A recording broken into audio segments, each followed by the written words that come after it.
चर्चा करेंगे physical education के अंतर्गत शारीरिक शिक्षण और खेल प्रशिक्षण से संबंधित महत्वपूर्ण प्रश्नों पर। अब तक इसके पिछले वीडियो में हमने शारीरिक शिक्षण और प्रशिक्षण के 96 अति महत्वपूर्ण प्रश्नों पर चर्चा किया है। अगर वो वीडियो आपने मिस किया है तो आप फिजिकल एजुकेशन वाले प्लेलिस्ट में जा करके उसको देख सकते हैं। प्रश्न नंबर 97। जी हाँ, हमारे उत्तर आने से पहले आपका उत्तर आना चाहिए क्योंकि आपने खूब तैयारी किया है। प्रश्न नंबर 97। फ्रोवेल ने किस पद्धति का विकास किया था? जी हाँ, फ्रोवेल ने किस पद्धति का विकास किया? जी हाँ, इसका उत्तर बताएं। तो फ्रोवेल ने किंडरगार्टन पद्धति का विकास किया था। प्रश्न नंबर 98।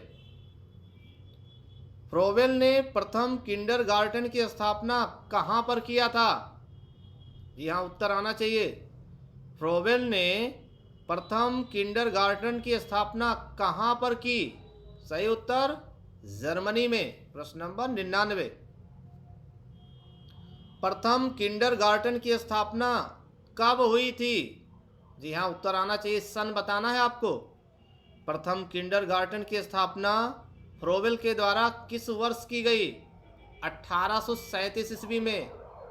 जी हाँ, प्रश्न नंबर 100 देख लीजिए। विशेष शिक्षण विधि किस पर निर्भर करता है? विशेष शिक्षण विधि यानी स्पेशल टीचिंग किस विधि पर निर्भर करता है? तो ये करता है अध्यापक की कुशलता पर। प्रश्न नंबर 101। मांसपेशियों के समूह में इलेक्ट्रिक गतिविधि को रिकॉर्ड करने की विधि क्या कहलाती है? तो मांसपेशियों के समूह में इलेक्ट्रिकल गतिविधि को रिकॉर्ड करने की जो विधि है उसे कहते हैं इलेक्ट्रोमायोग्राफी। प्रश्न नंबर 102। विस्फोटक शक्ति मापन किस प्रक्रिया द्वारा किया जा सकता है? तो इसका सही उत्तर होगा खड़ी सीधी कूद से विस्फोटक शक्ति का मापन किया जा सकता है। प्रश्न नंबर 103। लंबी कूद में किस प्रकार की ताकत का प्रयोग होता है? तो लंबी कूद में विस्फोटक ताकत का प्रयोग होता है। प्रश्न नंबर 104। JCR परीक्षण में क्या क्या शामिल है? जी हाँ, JCR परीक्षण में सर्जेंट जंप, शाइनिंग और शटल रन शामिल है। प्रश्न नंबर 105। सर्जेंट जंप को और क्या कहते हैं? तो सर्जेंट जंप को ऊर्ध्वाधर कूद भी कहते हैं। प्रश्न नंबर 106। वेलास्टिक प्रशिक्षण सबसे अच्छा प्रशिक्षण है बढ़ाने का, यानी कि वेलास्टिक प्रशिक्षण से क्या बढ़ाया जा सकता है? तो लचीलापन बढ़ाने का सबसे अच्छा प्रशिक्षण है वेलास्टिक प्रशिक्षण। प्रश्न नंबर 107। जी हाँ, 107। प्रश्न नंबर 107। खेल के बाद क्या करते हैं? तो खेल के बाद लिम्बरिंग डाउन करते हैं, यानी कूलिंग डाउन करते हैं, यानी वार्मिंग डाउन करते हैं। प्रश्न नंबर 108। लिम्बरिंग डाउन को और क्या कहा जाता है? तो लिम्बरिंग डाउन को कूलिंग डाउन या फिर वार्मिंग डाउन भी कहा जाता है। प्रश्न नंबर 109। गामक कौशल सीखने की उत्तम विधि है। गामक कौशल सीखने की सबसे उत्तम विधि है अभ्यास।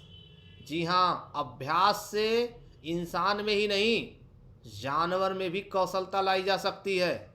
प्रश्न नंबर 110। भारतीय शिक्षा आयोग की स्थापना किस वर्ष हुई? जी हाँ, उत्तर आना चाहिए। भारतीय शिक्षा आयोग की स्थापना किस वर्ष हुई? 1882 में। किसके द्वारा? सर विलियम हंटर के द्वारा। जी हाँ, हमारे उत्तर आने से पहले आपका उत्तर आना चाहिए। प्रश्न नंबर 111। सर्किट ट्रेनिंग विधि के आविष्कारक, यानी सर्किट प्रशिक्षण की खोज या आविष्कार किसने किया था? तो ये किया था एंडरसन और मॉर्गन ने किया था। प्रश्न नंबर 112, आइसोमेट्रिक संकुचन में क्या होता है और क्या नहीं होता है? तो आइसोमेट्रिक संकुचन में पेशी की लंबाई में कोई परिवर्तन नहीं होता। तो किस प्रकार की संकुचन में पेशियों की लंबाई में कोई परिवर्तन नहीं होता? इसका सही उत्तर होगा आइसोमेट्रिक संकुचन। प्रश्न नंबर 113, सतत प्रशिक्षण यानी लगातार प्रशिक्षण के जनक कौन है? सही उत्तर डॉक्टर अर्नेस्ट वॉन आकेन इस विधि के जनक हैं। प्रश्न नंबर 114, समन्वय योग्यता को कितने भागों में डिवाइड किया गया है? तो समन्वय योग्यता को 7 भागों में डिवाइड किया गया है। प्रश्न नंबर 115, अवधिकालीनता यानी पीरियोडाइजेशन के अंतर्गत कितने काल आते हैं? तो इसके अंतर्गत 3 काल आते हैं। जबकि खेलों में मनोवैज्ञानिक रूप से अवधिकालीनता को कितने भागों में बांटा गया है? तो खेलों में मनोवैज्ञानिक रूप से अवधिकालीनता यानी पीरियोडाइजेशन को 3 भागों में बांटा गया है। प्रश्न नंबर 117, किसी गामक कार्य को करने के लिए किस विधि का उपयोग किया जाता है? तो किसी भी गामक कार्य को करने के लिए तकनीक विधि का उपयोग किया जाता है। और भी शारीरिक शिक्षण और खेल प्रशिक्षण से संबंधित महत्वपूर्ण प्रश्नों पर चर्चा इसके नेक्स्ट वीडियो में करेंगे।